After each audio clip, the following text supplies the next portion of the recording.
पहिले वरच एकदम.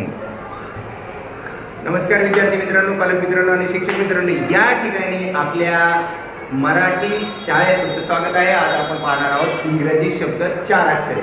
त्याच्यासाठी आपल्याला 3 अक्षर महत्वाचे. EST याला जोडलं, हे सगळे एकत्र लिहिले तर याचा आवाज काहीसा असा होतो एस्ट एस्ट एस्ट.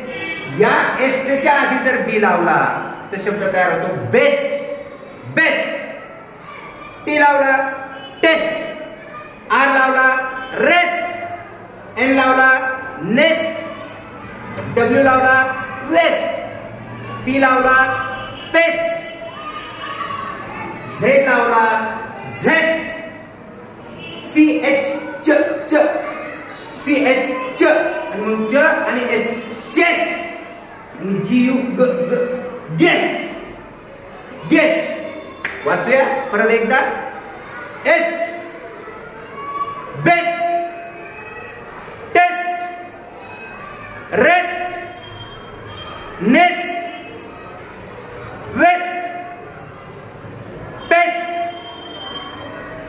Zest chest guest. या प्रकारे शब्द वाचा मित्रांनो आणि लिहा, सराव करा. नक्की आपल्याला मराठी आणि इंग्रजी येणारच आहे. धन्यवाद.